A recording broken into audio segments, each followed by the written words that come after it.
these diversion programs to put people into so that they do receive treatment rehabilitation. But when they've been convicted 3 or more times, the law requires them to go to prison.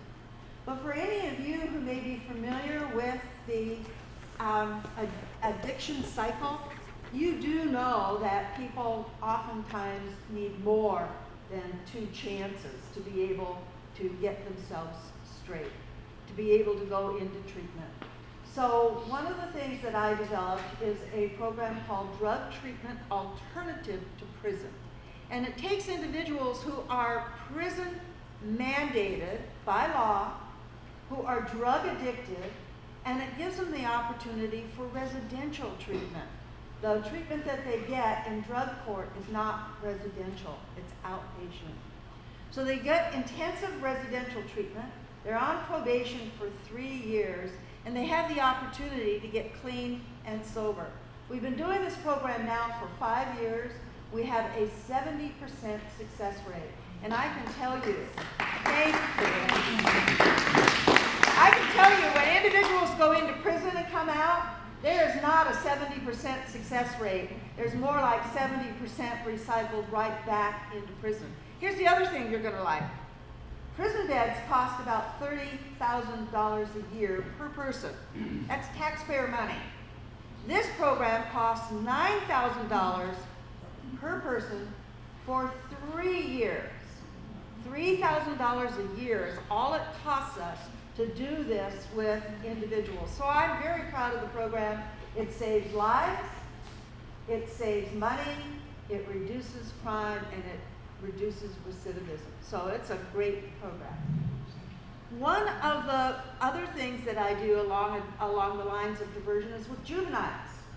So I have a juvenile diversion program, and this is the one that we're bringing to Ajo. And in fact, just before this meeting, we all met over in the courthouse with Judge Peck and several people from the courthouse, Norma, Michael, and Brandy who heads it up. So we're bringing it to Ajo.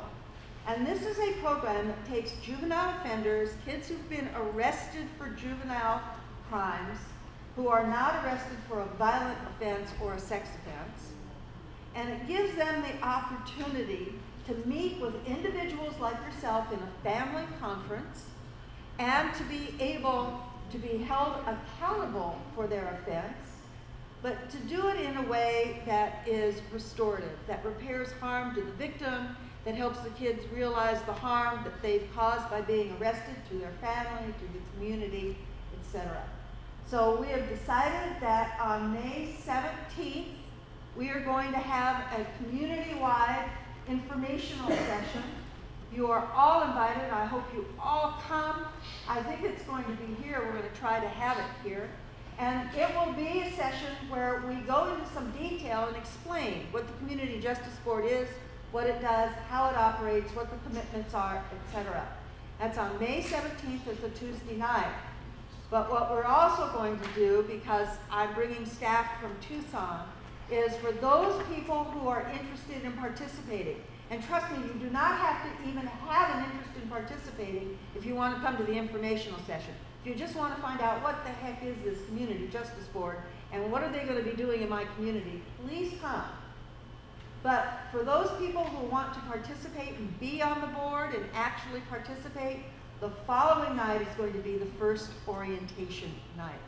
That may not be here because it'll be a smaller group. But I invite you to do that. We're going to have an article, hopefully, where's Mike? Where did he disappear?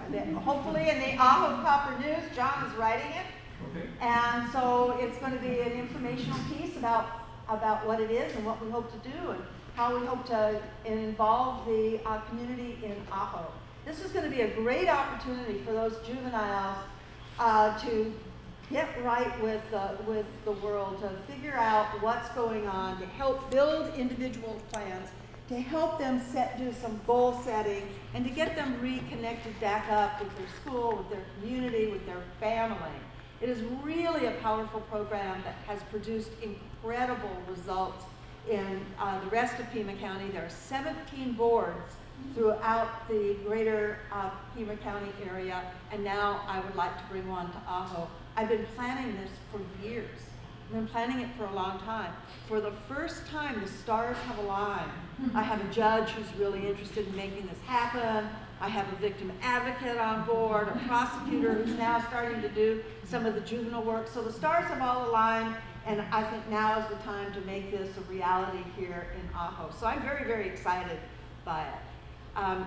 We're also hopefully going to be working with the school superintendent and being able to deal with some of those kids who are chronic truants in the schools and get them through the Justice Board process as well. Because we have dealt with chronic truancy in Tucson, and I can tell you that the kids that have gotten hooked up in the Justice Boards and who've gone through it and been chronically truant have turned themselves around. We had one young man who was disconnected from school. This is just one example. Being chronically truant, he's now getting A's and B's. He's back in school. So it works. It really does work. It works because people like you take an interest in these kids. And the minute any adult, doesn't matter whether that adult is a family member or a neighbor or a stranger, but as soon as a committed adult takes an interest in a child, it makes all the difference in the world. And programs like Big Brothers Big Sisters proves that. So I hope you will all come to our Community Justice Board meeting, and I hope that you will, I'm going back and take one of these tonight so that you can have a little idea, a little peek into what is this process and what is it that we do. I'm going to wrap up my remarks here. I have a lot more programs, and in fact, I will pass out to you a sheet called Community Connection, which talks about all of the programs that we do in the county attorney's office. I'm really, really proud. I'm proud of my victim services program. I'm proud of people like Norma who take care of people whose lives have been changed and shattered and altered and really messed up as the result of being a victim of a crime. I'm very proud of the 88 Crime Program, which has solved many, many felonies and has helped us recover a lot of stolen property and held people accountable for their drug crimes and other crimes, armed robberies, etc. And so we really want to make sure that people in Ajo know that the 88 Crime Program is here for you as well. So anyway, I thank you very much for listening to me. If I can take a couple questions if anybody has any. When you said about the drug diversion program and 2 strikes. I'm sorry. 2 strikes before If you stand up and... On the drug diversion program, 2 strikes before you're out, before you're in. Does that apply to dealers too? No, it does not. It's drug possessors. So if you're just, and it has to be a personal possession amount. So people who are narco traffickers and who are dealers and who are selling, that is not the same. But I gotta add a caveat. Sometimes getting judges to put some of those folks in prison is a very, very difficult endeavor. They are loath to do it. Mike? Barbara, you've got a abandoned structure program going on, which is very successful, and we're wondering if there's going to be continued funding for that? Yes. So we identified 14 properties throughout the greater Ajo area, and by we, I'm talking about, this is a Pima County collaboration from the health department, from planning and zoning, my civil attorneys, I said the health department. What we're trying to do is identify structures that are abandoned, eyesores, potentials for arson, properties that violate the zoning ordinances, and get them cleaned up. We have to identify the landlords in order to do this. We identified 14 of the worst properties right off the bat. 10 of them have complied with our requests. They've done what's necessary. There's 4 outstanding ones. It's my understanding right now that we are in the process of hunting down the landlords. Many of them have fled from Ajo and they are out of state. But once we get them served, then we can take court action and force them through the court process to comply with the zoning regulations, the health department regulations, and clean up the properties. We're in the process, we're going to repeat this process. We're going to keep repeating this process. We can only deal with maybe 14, 15 at a time because it gets to be very complicated and paper intensive, but we're going to repeat it, do it again, and then when we get those cleaned up, we'll repeat it and do it again, etc. So bear with us because we are absolutely moving forward doing this on a regular basis. Can a house that's been maintained as a drug house repeatedly for years, if we can bring that to the forefront? And they do have one building on the back of the lot that needs to come down. Can we, could that be included? Is being a nuisance applicable? It's applicable if we have the evidence to prove it, and sometimes therein is the difficulty. So, Well, if the police go there, it Yeah. has two addresses, by the way, is one reason it can't. okay. So I am. Were any of you invited to give input on any of this, the first process, the first time around?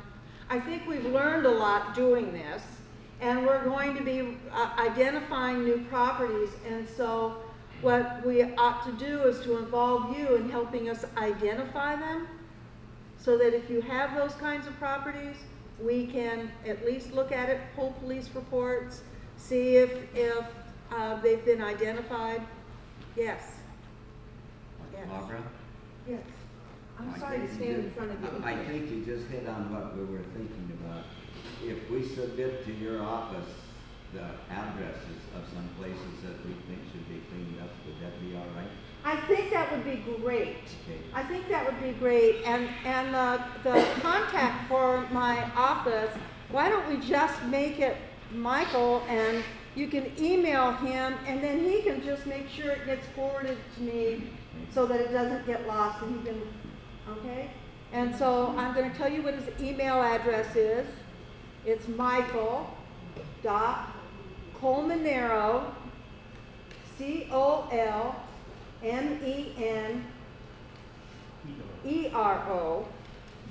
Michael Colmenero at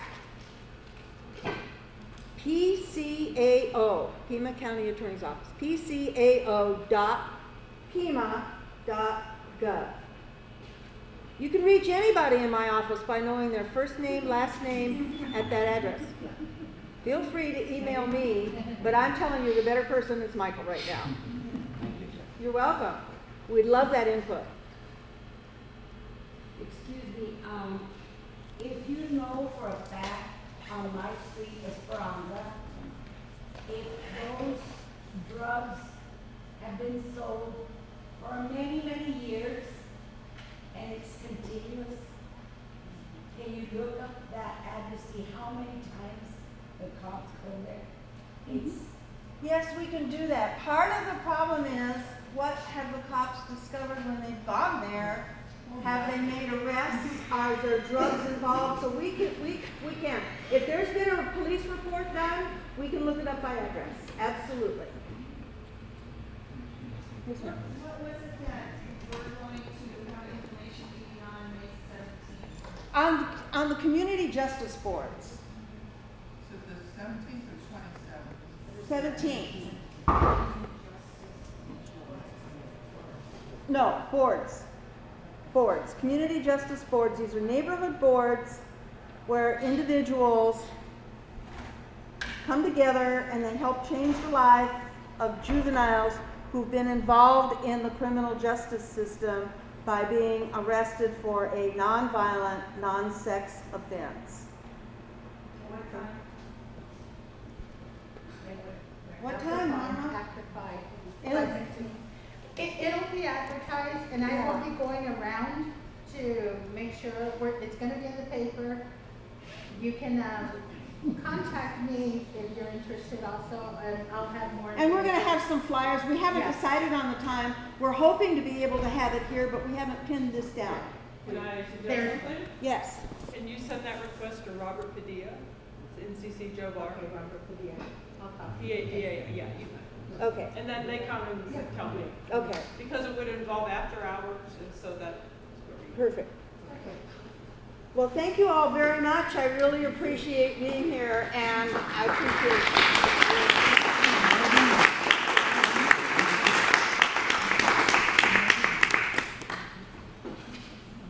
Yeah, I'd like to introduce Daniel Kaluka. Did I say that right? I'm here for Daniel.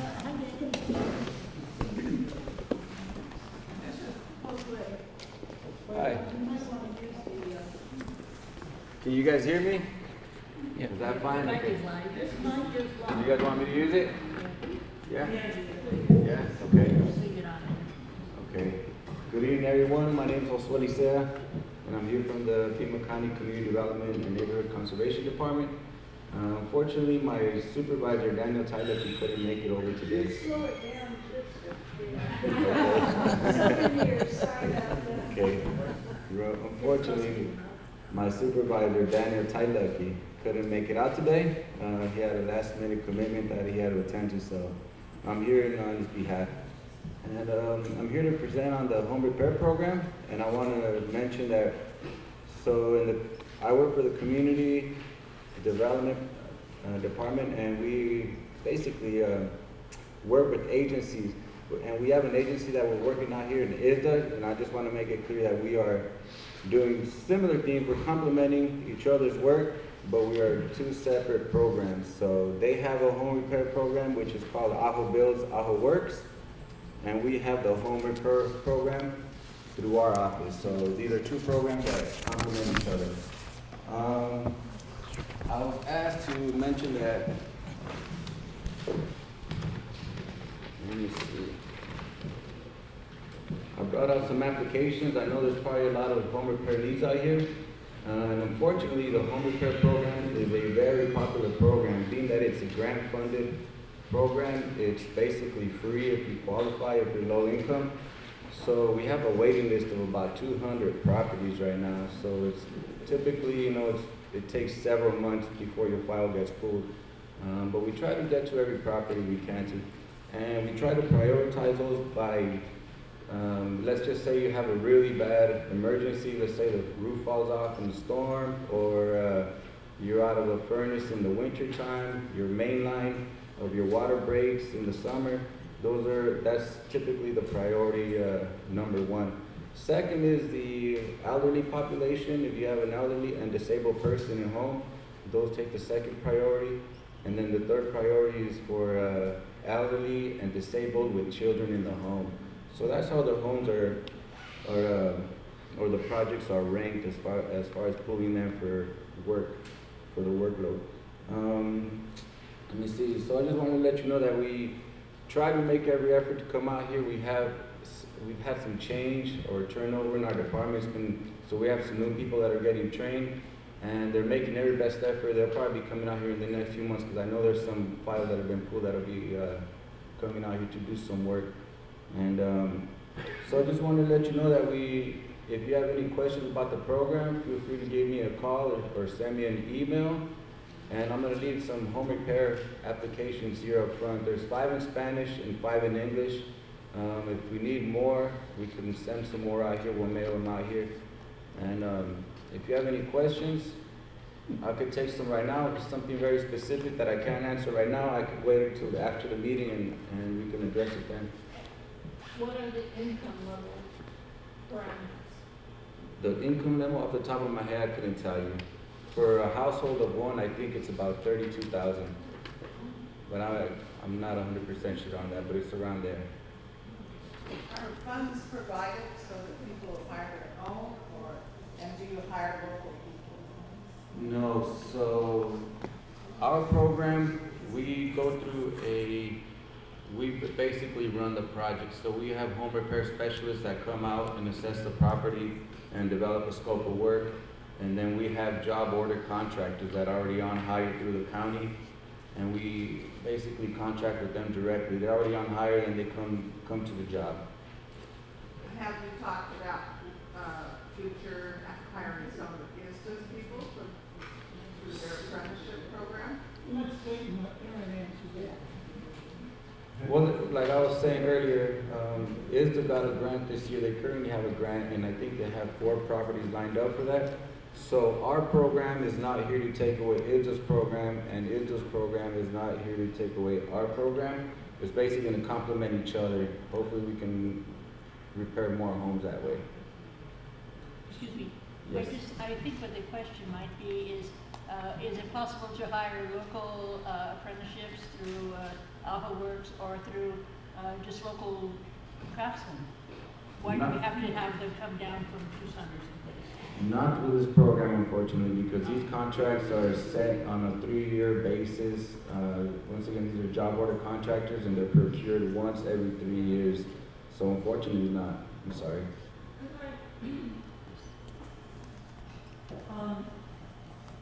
Right, we have 2 licensed contractors at least that live in Omaha.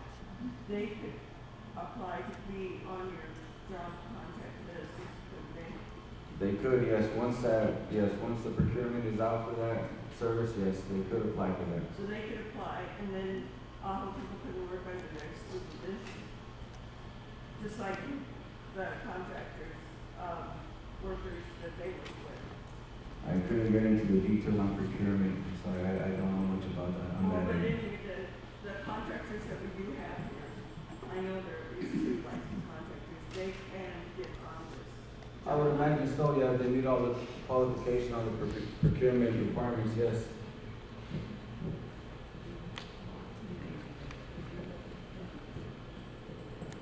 Another question, you said the 2 programs were together.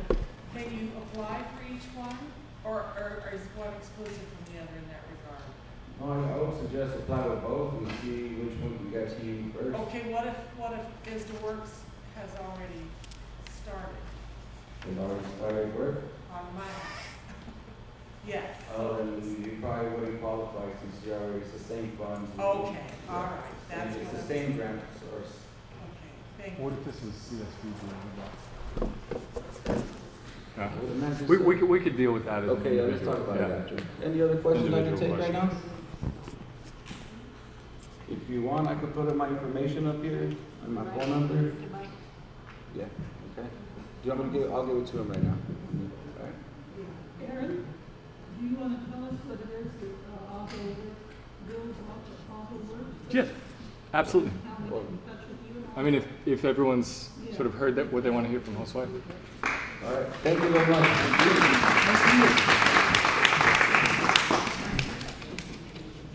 Evening, folks. Just for those of you who don't know me, I'm Aaron Cooper, Executive Director for International Sonoran Desert Alliance. And as Josue was alluding to, we also have some minor home repair assistance that we do. And again, it's a really small program. We can only get to about 10 homes a year, and we can't tackle really significant home systems yet. We're looking to build capacity and get up to it, but what we are doing are some home safety checks. So when we come into a home, we check carbon monoxide levels and see how combustion appliances are doing and make sure there's not an issue there. We put in a number of grab bars. We put in a number of wheelchair ramps. We've done fixed roof leaks. There's sorts of things. And it is an income qualifying program again. So for income qualifying individuals, there's a slightly higher rate if for those that are 60 and up, as well as those that have some sort of physical disability or special needs. So just wanted everyone to be aware that that program was out there as well. I understood that there have been some questions about what sort of services were out there, and Deb Miller asked me to come by and just share a little bit about our program. One of the nice things about our program that I'm really proud of is that it's part of our Journeyman Apprenticeship program. So these young folks that are coming out to do the work, and some of them not so young, are actually working toward their journeyman card as they do the work. So they're working under a journeyman instructor and then actually doing the work and earning a certificate as they go.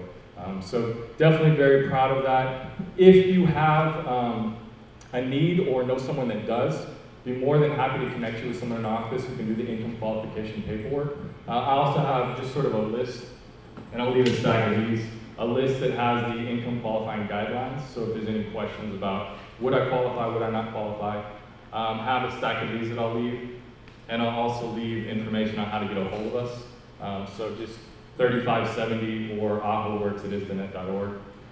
The other thing I want to say, and this is a new piece, so this program has been around for a little bit through something called Community Services Block Grant, which is a really tiny amount of money every year, which is why we get to so few homes. But we sort of spun that off into a community development block grant this year in particular, working through Josue's department to do that. So we're actually going to be able to reach more homes and do more significant work this year. But the other thing that we managed to do was get, again, a small amount of money to do some neighborhood cleanup stuff. So you may say, yeah, well, I don't qualify, or this person's not around and it's a vacant property and there's garbage everywhere, and it's really dragging our neighborhood down. So I don't know if you've seen some of that work that we've been doing over the last couple months, but the AmeriCorps NCCC crew that we had in really acted as a force multiplier for us. We were able to clean up 10 properties, some of them in direct connection and collaboration with the homeowner. Some of them that were, there was actually one that was a county property. We sort of figured out who owned it by the end of it. And we went in there and pulled all this garbage out that had been illegally dumped, sort of a wildcat dump that had come up. And we were able to clean some of that up. And so again, that's pretty dependent on volunteer labor, but as we can organize them, we're happy to just get out there and start cleaning up neighborhoods. So if you've got some houses in mind or a neighbor in mind who you think may need a little bit of assistance cleaning up, because what we found is some of the yards that we cleaned up were people that had physical limitations or financial limitations and just couldn't afford or couldn't get to the dump and couldn't get their garbage out. And so we were able to come in and just sort of help them get on top of things. And hopefully, we know a handful of them are going to come right back, but hopefully not all of them do, is the goal. So again, if there are properties around and you look at it and you think, wow, that's a real eyesore, I wish somebody would tackle that, give us a ring, we'll get it on a list. We'll reach out to the homeowner, the property owner, and say, do you need a hand? We'll come help you out. And as long as they're willing, we're willing to find the work to do it. So again, I'll leave this information. If anybody's interested, more than happy to chat with you. I'll be around after the meeting as well. Thank you.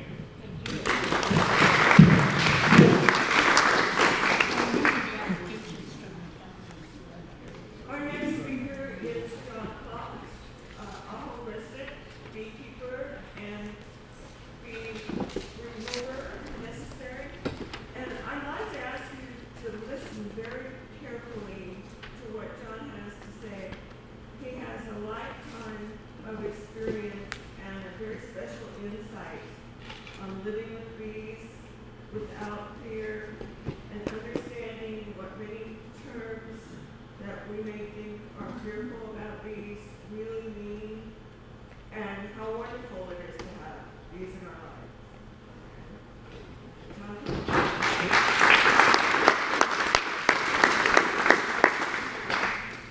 I'm going to turn this around. I have a picture on there that you can come and look at later. I'm not going to go into it very deep. But it's the Society in a Box. And, you've... Turn this head back a little more, please. Yeah. Thank you. I'm sure you've all heard of the gentleman farmer. I'm the gentleman beekeeper. I don't have a whole lot of bees, but I do like working with them. And bees are the most humble, hardworking of the unsung heroes of the food chain. They essentially have to be used to pollinate 90% of the food that we eat. Almonds, apples, blueberries, all of your garden variety of vegetables. So we have to protect them as long as we can. Now, let's look at this. This is the hive, and there are 3 different bees in that hive.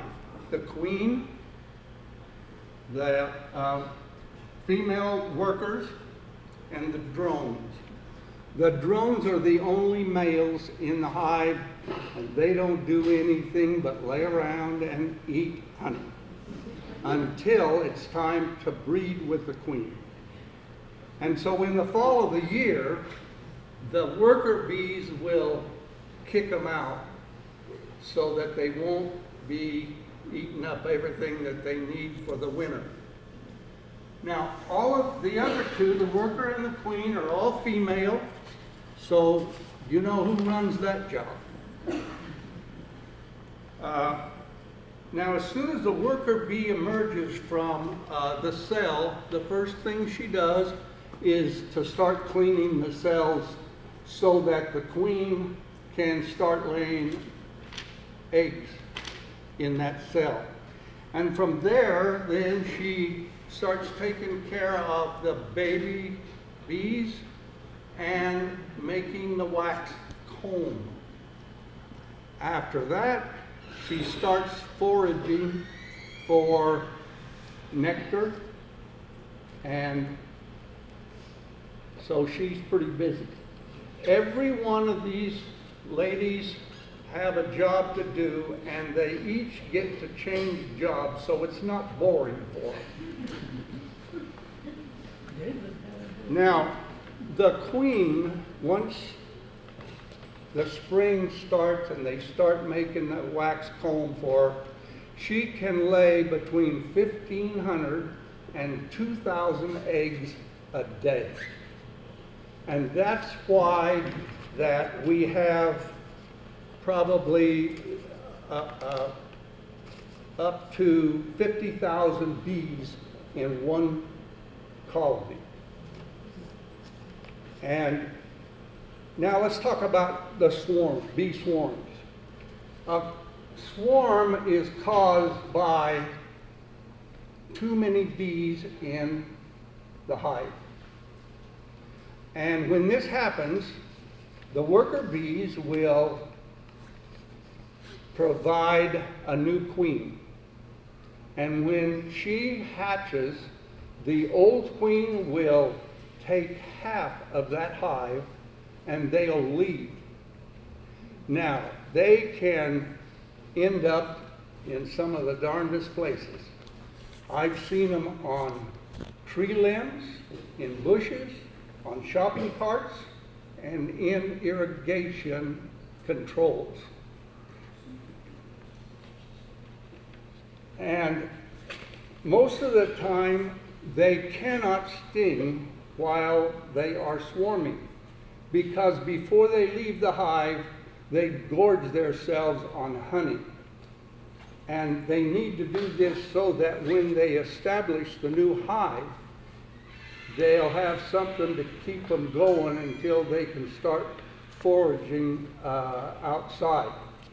And the reason they can't sting is because they are so full of honey, they can't turn their abdomen down to get the stinger.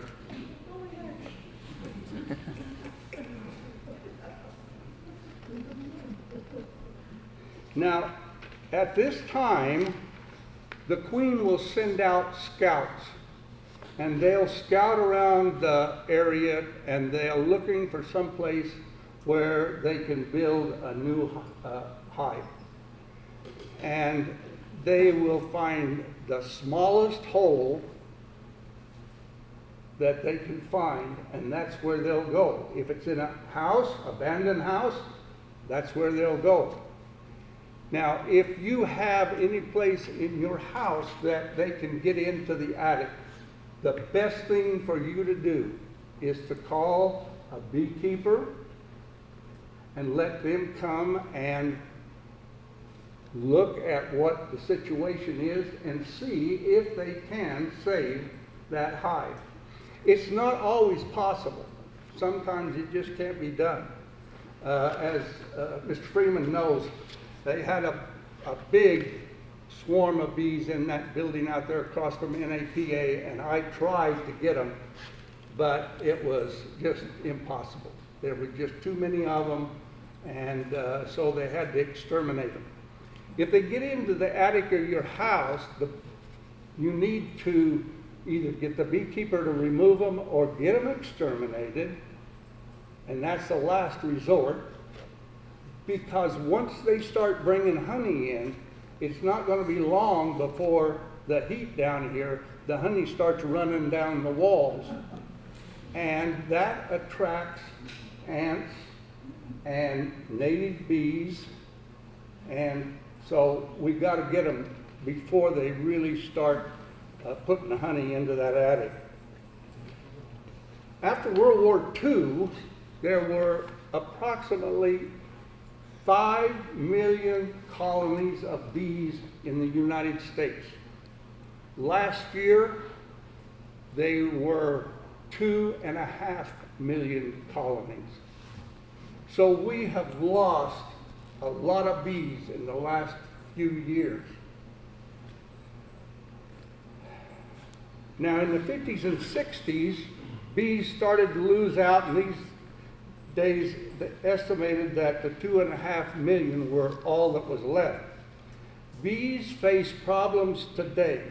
Pesticides used in agriculture, plus the wax moth and a small beetle, and stress. In California, they moved the hives around the state to take care of apples, cherries, and mainly almonds. And when you have to move these beehives, that puts a stress on them. And if it was possible not to do that, it would be better, but they even bring bees from Idaho and Montana down here to California and the South to help pollinate the almonds. They charge $165 per hive to place them in an almond field. This will increase the cost of that farmer producing that product. A couple of years ago, they had a bad year, and almond prices went to $5.70 a pound. Nobody would buy those almonds, they're too expensive. And so a lot of them went to waste. So we have to make sure that we save as many of these bees as we can, because it's not going to be long before the native bees will be gone, and so will the honeybees. In 2005, they came up with a new pesticide. Now, I hope I can pronounce this right. It's called neonicotinoids. Now, some scientist probably made that, and he put that name on it so nobody could pronounce it or know what it was. What it is it's a nicotine from tobacco, and they coat the seeds, and then when they plant them, that pesticide goes right into the veins of the plant and right up to the flower. And so when the bees come to get that nectar and pollen, it kills them. In Europe, they have outlawed that particular thing. Here in the States, they have been using it on corn and soybeans for a couple, 3 years now. And they have done a test on the soybeans, and they have found out that it does no good at all to put this on the soybean seeds. They will still produce as many soybeans as they would without it. A lot of people think that these honeybees are killing the native bees. No, they're probably helping because they are taking some of the nectar and pollen. But the main thing that's killing all of our pollinators today is pesticides. And any time you use a pesticide, it stays long enough that one of the pollinators are going to get into it. Now, the gardens that we have here in town, I'm sure that our bees love them because they're not using any pesticides as far as I know. I found out today that honeybees cannot pollinate tomato plants. And navel oranges don't need to be pollinated. And the reason they can't pollinate the tomatoes is because they can't get up into the flower to get the pollen. So we depend on the bumblebee. He comes up and he shakes that flower until the pollen starts falling out. And then as it comes out, it takes care of fertilizing the flower and you can produce a tomato. And he can get some of the pollen and take back to his nest. So we have to really watch what we're using nowadays as far as pesticides. And my nephew works for a chemical company in Idaho. He delivers Roundup and pesticides to the farmer.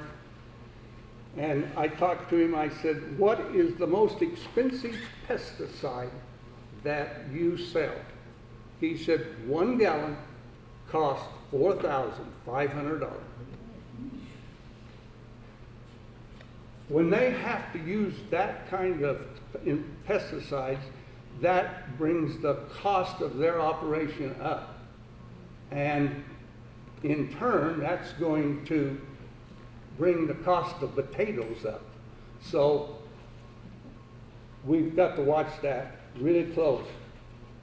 And this, I'm not going to say that whole word again, nicotinoid, they have tested it in labs with rats, and it affects the brain. And it makes them lose memory. And so, what was I talking about?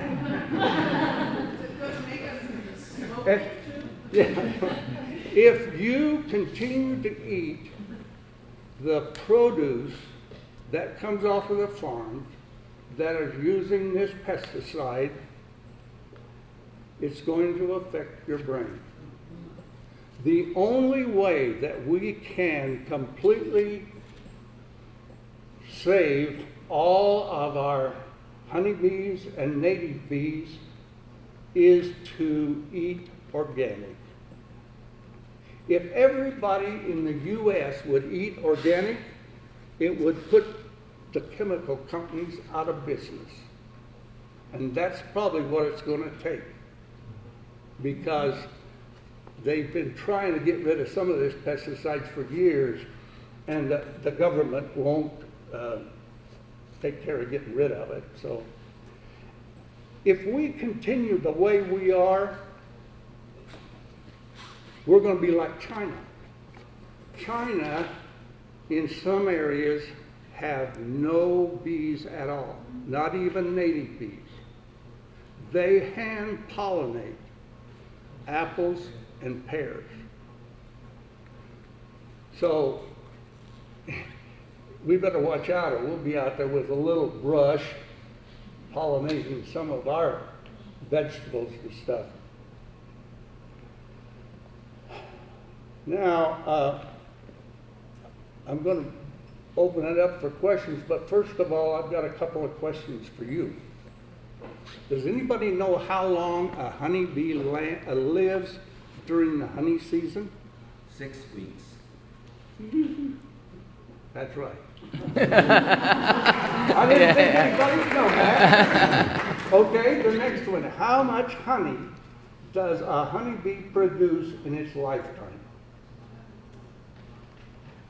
Any guesses? 1/12 of a teaspoon.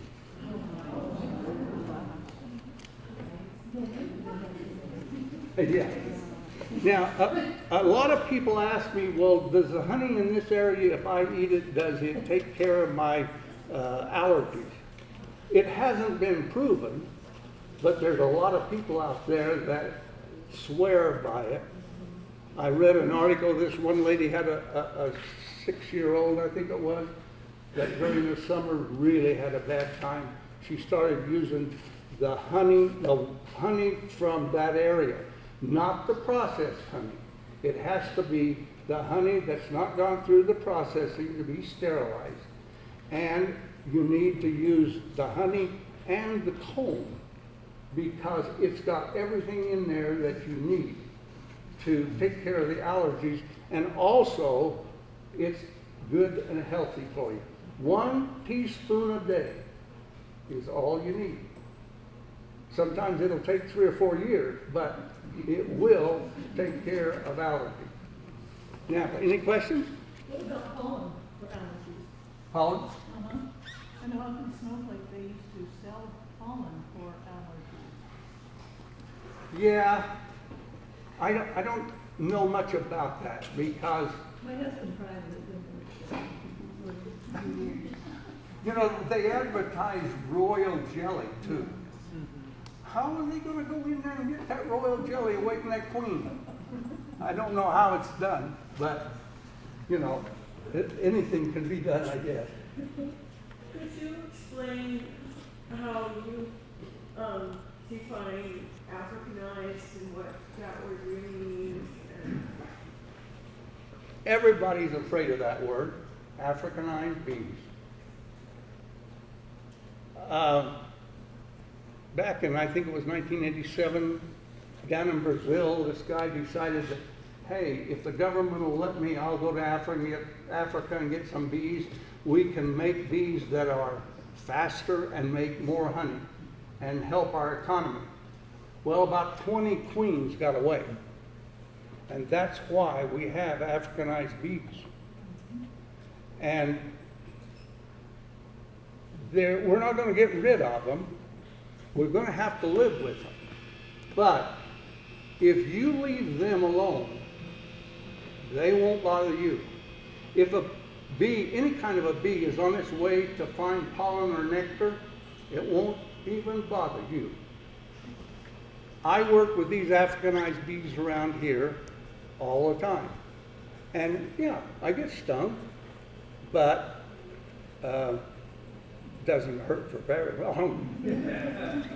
And if you get stung, instead of squeezing that little bag with the stinger, scrape it. Because when you squeeze it, you squeeze all that poison right into your arm. So take your fingernail and scrape it, or your knife and scrape it, and then put an ice cube on it. That will take care of getting the swelling down and make it feel better. But if we're going to have these Africanized bees around, there's no way we're going to get rid of them. They are affected by the pesticides too, so, but I don't know of very many cases where those Africanized bees has bothered anybody. I've had them on my property for 10 years, and what I do is I set water out in summer for them. I just walk right up to them. Yeah, haven't you got a couple of swarms out there in there? So much honey is dripping out of that.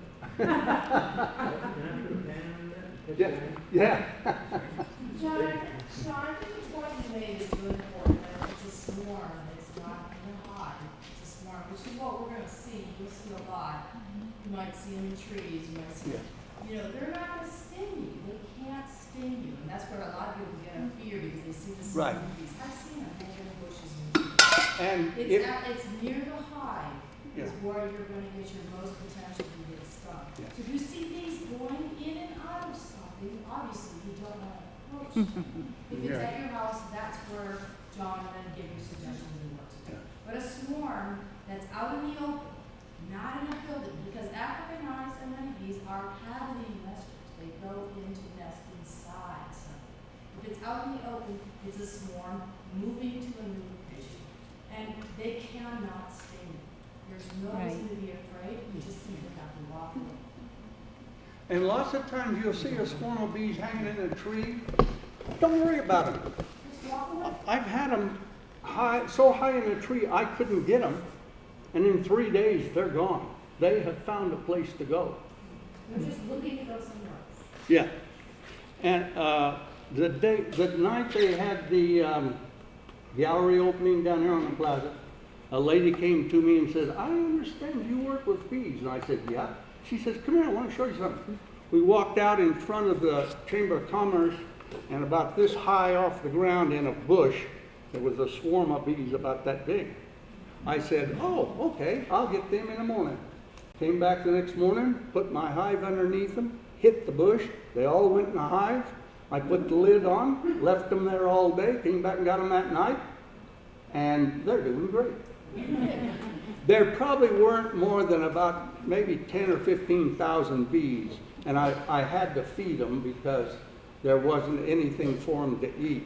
But they're doing pretty good now, and it'll be probably 3 years before I get any honey off of them, but that's the kind of saves that we have to make to continue to have the food that we want. I'm sorry, what are you feeding them? Sugar water. Yeah. In fact, our store down there on the plaza, they have a lot of sugar that comes in that's broken. Right. And I get it and feed it to the bees. Okay, is there any more questions? One more thing, John. Yeah. If you do have bee problems or something like that, and you want to take care of them yourself, do it after dark. Yeah, yeah. They're all bundled up in the group or in the hive or whatever after dark, and it's relatively safe there. I would not advise you to, but if you want to, that's up to you. Another thing you can do is spray them with sugar water from a spray deal, and they won't be able to fly. They'll be busy cleaning themselves. Oh. Yeah. Yeah. Anything else? Thank you. Okay. Thank you.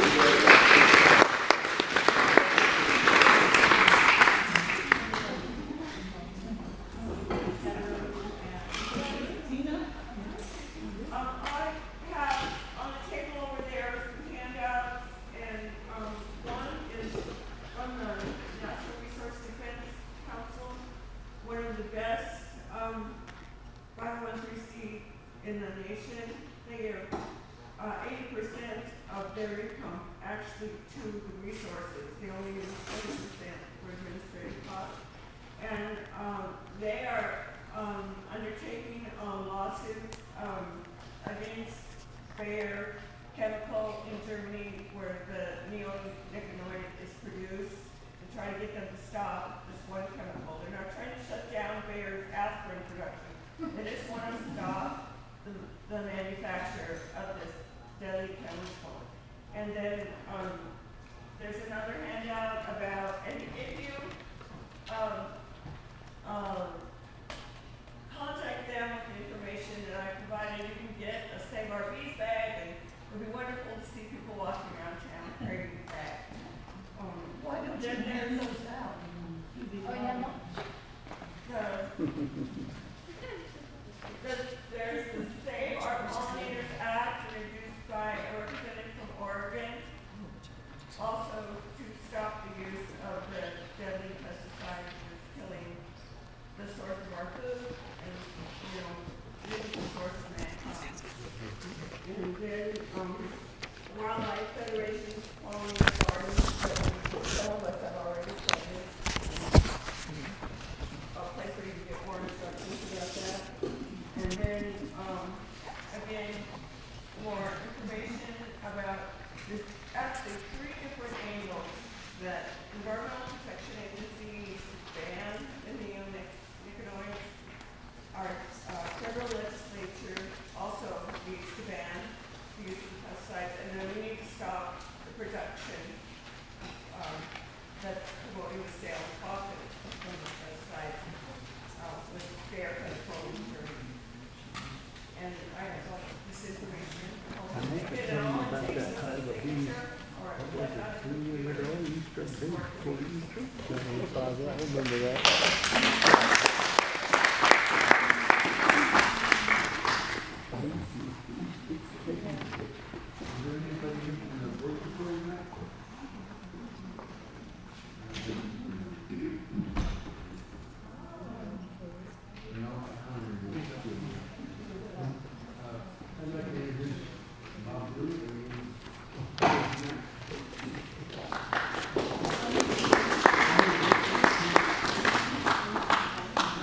evening. I always like to talk about the school. The superintendent you referenced a few minutes ago.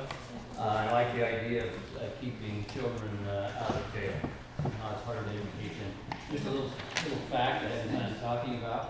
When the juvenile system incarcerates a juvenile, and they have to spend time not at the county lockup, but at the state facility, it costs about 3 to 4 times a year to do that with what the state pays public schools to educate kids. So, as a business model, it pays to keep kids out of jail. So I appreciate that. A couple things are happening, or have happened at the school. Next week, if Aho kids are stressed, it's not because of bees, it's because of AZ Merit, our new state test. It'll be the second year we've administered the test. It's rather lengthy. We do it electronically. We're trying to test all of our kids in 1 week thanks to some tech wonks that we have around the district. They're much smarter in that area than I am. So we're going to be doing that. Hopefully we'll have that complete by next Friday. There's a lot of research. Those of you who've been around kids know this, or those of you that have been in the education business, about how having books impacts literacy for children. I have an article I shared with Dr. Carriere, and my wife is a retired librarian, so I get all these things from her. One piece of research showed that it's a 20-year piece of research in 27 countries, not just Aho, not just Arizona, across the globe. By putting 10 books in a home as opposed to 0 books, it doubled the number of years a child stayed in school. That's just one statistic. So, in that vein, thanks to Dr. Carriere again, working with United Way and Scholastic Books. Those of you that have had children have probably had to shell out some money over the years to buy books for grandkids or for your children. It's a good investment, by the way.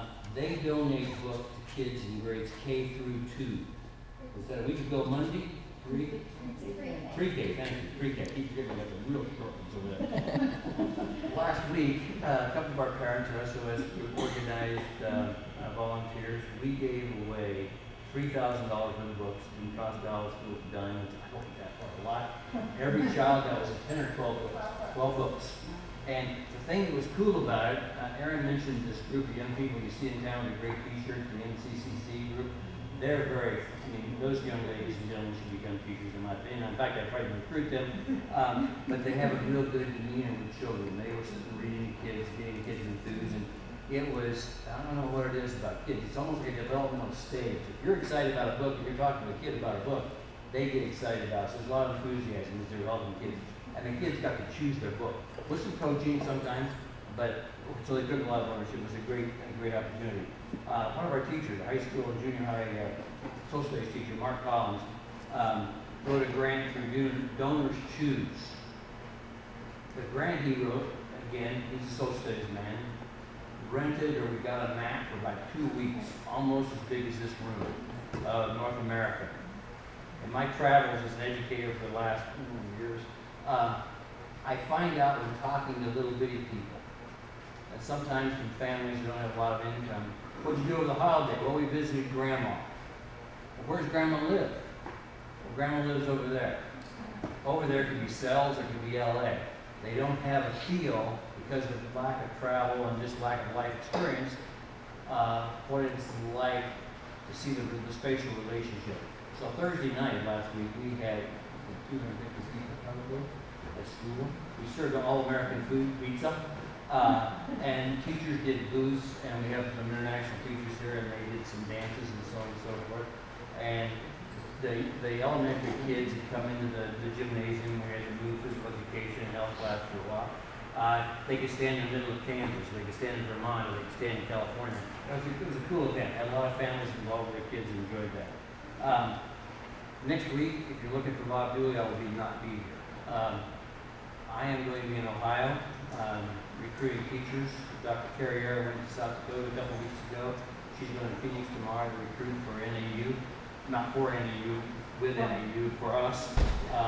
We have a little much fewer vacancies this year than we did last year, but we're constantly looking for good teachers. Arizona is, in my opinion, close to an educational crisis.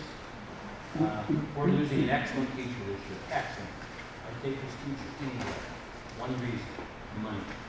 Can't make a living on what we can pay in Arizona. So when our legislators wake up and realize that, maybe things will get a little bit better. Yesterday I spent about a half a day in Phoenix. There's an organization or a group that was formed by the government, by the state government about 12 years ago, 15 years ago, called the School Facilities Board. They don't, they oversee the maintenance, heavy-duty maintenance and construction of new buildings to keep school facilities safe and healthy for children. The problem is, last year, the first year the legislature funded them for about 6 or 8 years. Those of you who've been around for a while realize we had a new fire on August 21st, I believe it was. So within 7 months, this is where the hypocrisy comes, where I was talking about the books. We've been 7 months without a library because we had to shut it down. We had to gut the building. The building is close to 45 years old. It wasn't the code. There were substances they used in building in the 70s, early 70s, we can't use it. They had to be taken out. So it's been a long, drawn-out process. Our insurance company, our liability company, is paying for the lion's share of this. But they're saying, well, if it's a problem and it's a safety issue, the School Facilities Board should pay for it. So long story short, I had to write a grant. And it was a fight. So we were awarded $265,603 yesterday, which I was glad that happened. You know, we got to figure out the specs of it. So hopefully, I hope, I'm naive, we'll be back in the building in the library by Valentine's Day. Then I hope spring break. Don't look at the calendar, those are both gone. So now I'm hoping we're in the time school starts second week in August. So it's a long drawn out process. If you like music, there's a gentleman here in town, Victor Moreno. I knew Victor, believe it or not, I met him in Glendale, Arizona. He came from Ajo and he came to work in the district I worked in up there. Victor has this music in the park thing. This will be the 3rd year he's done. What reason I'm advertising, not because Victor's a great guy and he has great bands, but at 10 o'clock tomorrow, Saturday morning, our band is playing. I'm proud of our band. Amanda Good does a very fine job with our kids. They're playing from 10 to 10:30. Last year, Victor collected money. I think he had a 50-50 raffle. So he gave the band $1,000 from that day. That helps a lot. So I'll be there. So if you're there, it's free. Kick in a few bucks for the band. We appreciate it, and thank you for the support of our school.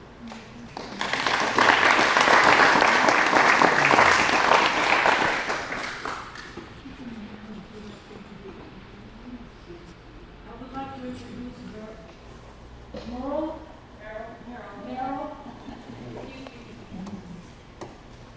After 60 years, I'm used to it. Everybody's asking me about the pool. We haven't forgotten about it. It doesn't have water in it. We know that. We've been waiting for the tile, and we've been told by the contractor that the tile should be in another week. They're going to set the tile the week of the 21st. After they do that, they're going to plaster it at the end of April, and then we're going to add water and acid balance and add the bicarbonates and all that other good stuff. So hopefully they will have it complete by May the 5th. So, we hope. So, and we have some lifeguards. Didn't get as many as I wanted, but, you know, as we get closer to the pool opening, I know we'll probably have some kids come in and say, oh, I want to work. So we'll be okay. We'll be okay. Yeah. Let's say what? Positive thinking. Positive thinking, hey. Karen and I both took our pool operator course, so now she and I are certified pool operators. So, not that that means anything, it just means that if somebody poops in the pool, we know what to do.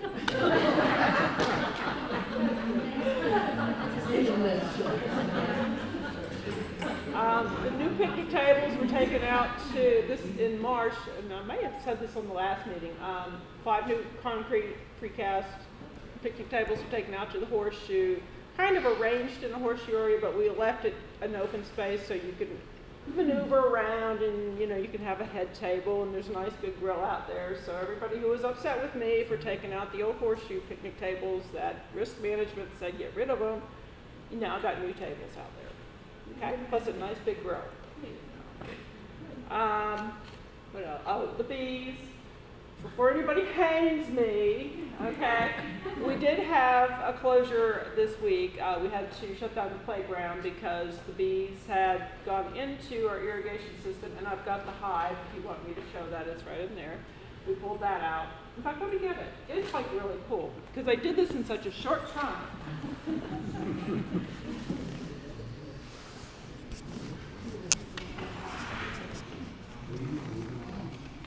In about just a few hours, that's when we noticed them. This is what they had done in our little irrigation box cover, and they go in through this little, in fact, there's a couple of dead bees right there. I'm sorry. I don't want to offend anybody, but this was right next to the playground. So yes, we did have to shut the playground down. Somebody put on Facebook that we shut the park down. It's like, no, we didn't. We just shut the playground down because we don't want kids to get stuck.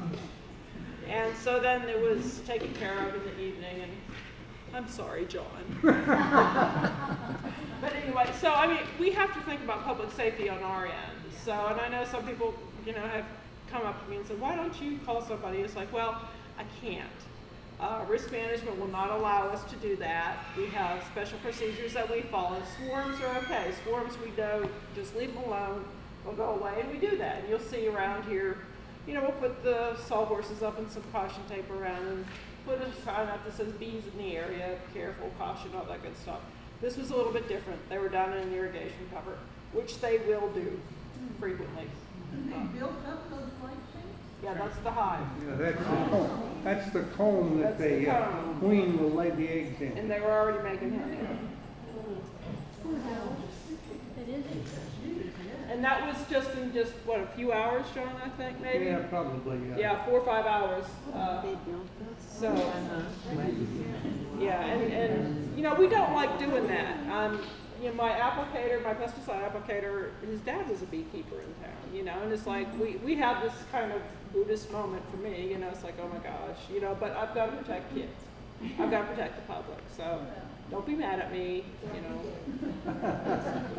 Never do it again. And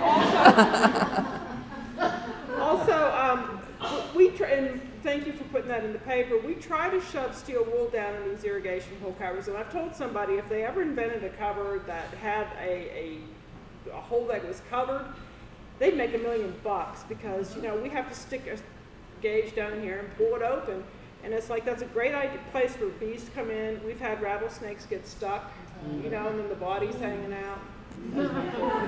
So we don't have to wait till the snake dies, or we have to off with the snake.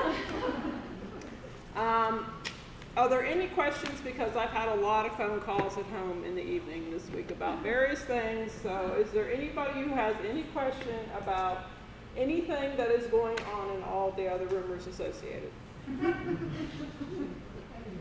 Yeah, What are the rumors?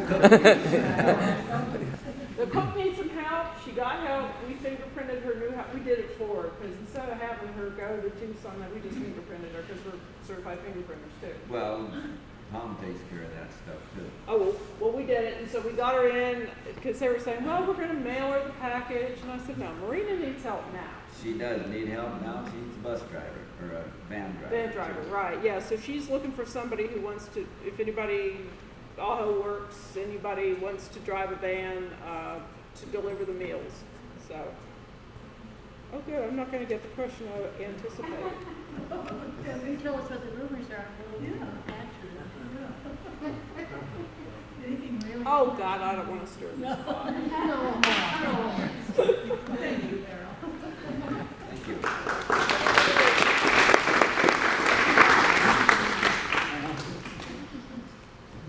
Lil has me down to report for the chamber. I'm glad to hear that. I don't think a lot of people realize it. It was never put in the paper. I resigned from the board on March the 18th of the Chamber of Commerce. But I'm still a member, and I still want to be in the market committee, and I just want to stay with that part. But as far as reporting on it, I would like you know more about what's going on. I've kind of lost touch. And the reason why is because my life has gotten really busy. And I just got a full page in. Yeah, I mean, I don't. Because Andrew just took off on us. Okay. Got it. Yeah. I don't have anything specific. Report about the chamber. Is there a new president on the board? I don't know what's going on. I heard Don Olson. I can at least answer that question. Yeah, so Freeman did decide to step down, and the board of directors, per bylaws, started listing out people that we thought would be good additions to the board. Have approached everyone that we thought might be a good addition to the board, and everyone declined thus far. So we are looking to add for that additional slot, and then once that we have a full board again, then we'll visit the positions. But currently, Don Olson, as our vice president of the board, is acting president of the Chamber of Commerce. So yeah, unfortunately, we don't have a good answer right now on who that person's going to be. So if you've got ideas, call over to the chamber and let us know, because we're certainly looking for, it needs to be a member in good standing of the Chamber of Commerce, and definitely looking for somebody that is going to bring some energy and drive and push the needle in the right direction over there. So again, any ideas, member in good standing of the Chamber of Commerce, give a ring over the chamber, and we would love to hear some ideas, because our ideas have turned us down thus far. Sure.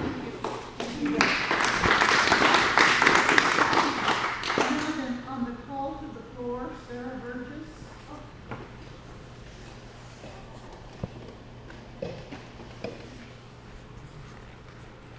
All right, I'm super nervous. Can you guys hear me?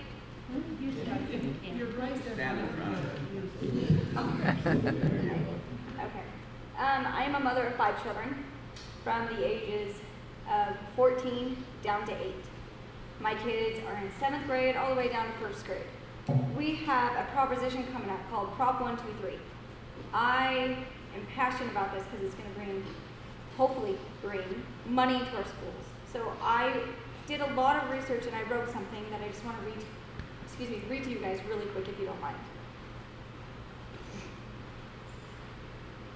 Because we don't have paper anymore.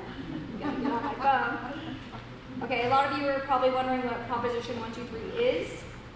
It's the K-12 education funding settlement agreement reached this year, which includes money from the state general fund as well as the state's land trust proposal.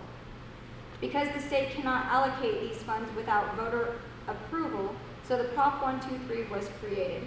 The voters approved Proposition 123. Over $530 million new dollars will flow to schools in the next 2 school years, which is about $200 to $250 per student.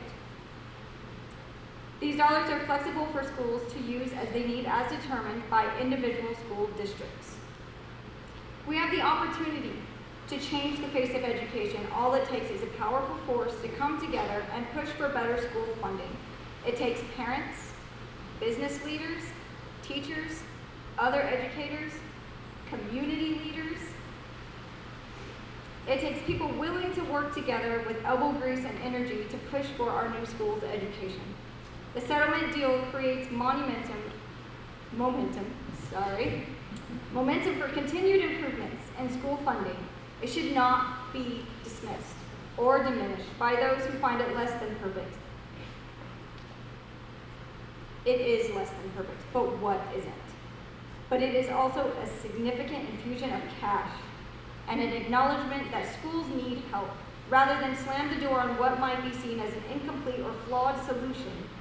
Those who have long advocated for better funding of our schools should rush in now and stay engaged.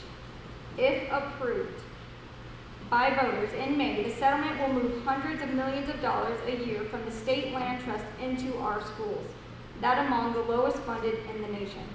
It will honor the will of the voters who mandated schools to be funded for inflation. It will not, as critics point out, move Arizona above 48th place in the national ranking for school funding. Clearly, that's not good enough for the state that wants to become an economic powerhouse. That's why, Giving into temptation to scoff and criticize would be wasting an opportunity.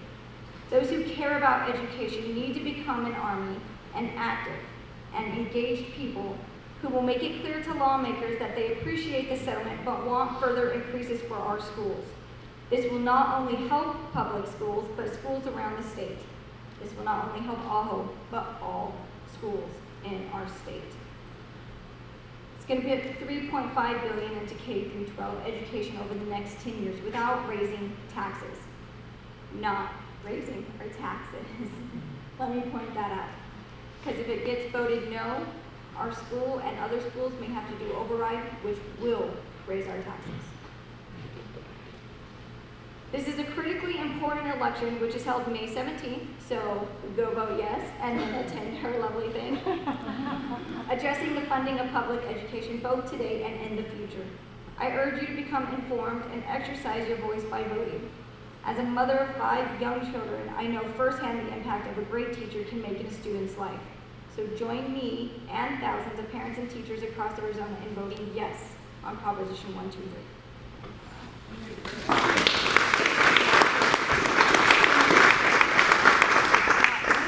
I don't do politics well, but I have done a lot of research. Is there any questions that I can possibly answer? Okay. What was the settlement? I don't know, what's the term from, was there a court case? Yeah, it's still going on. If it's too long, I'll just read about it online. I encourage you to get informed. It is quite long, but can I ask Dr. Dooley to... In 2001, the voters approved a vision that said schools will receive 2% or inflation funding, whichever is less, every year. The legislature didn't obey that. The educational alphabet, which is School Business Officials, School Board Association, Administrative Association, Teachers Association, during the recession, we knew the state was strapped for cash. Every other state that suspended that type of cut reinstated the funding. We've had a lawsuit. Those groups have sued the state treasurer, which was Doug Ducey initially, now DeWitt. They sued and won in 3 different court cases. They're still trying to appeal it. In October, the governor offered an olive branch and let's come up with a settlement. So this is a settlement for the lawsuit. This vote is not successful. It'll go back to court for another 3 years before 8 children in our state receive a dime. And this is not, again, I appreciate Sarah's, I didn't tell her to do this. I appreciate it. She's accurate, doesn't raise taxes. The land trust is 10 million acres that the federal government gave to Arizona for education when the state was founded in 1912 or 14, when we were founded, sorry, instead of a senior moment. So it just accelerates the sale of some of that land, or leases some of that land. Now, the reason this is so important to me as a young mother, I'm involved. I'm very involved in our schools. I'm part of an SOS group, which is Save Our Schools. I'm involved in every classroom, not only my kids' classroom, but every classroom. I was part of the United Way, the Can Food Drive, autism awareness. I'm very involved, so I'm very passionate about getting money into our schools. So not only my children can benefit, but all the kids in the state, in the world, not the world, but obviously you know what I mean. Every child needs to be educated, and they deserve to be educated. Thank you.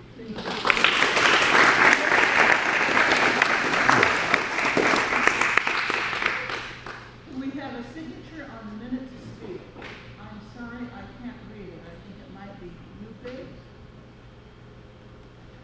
Oh, something? Did somebody sign up to give a 1-minute spiel? On the minute to speak, we talked about something. We may have already left. They might have left, okay? Yeah, sometimes the answer comes during the program. So that concludes our program for this evening. I make a motion to adjourn to the meeting. So, Or am I everybody okay with that? Hey. That, where we stand adjourned? Don't forget these applications. Yeah.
Margaret.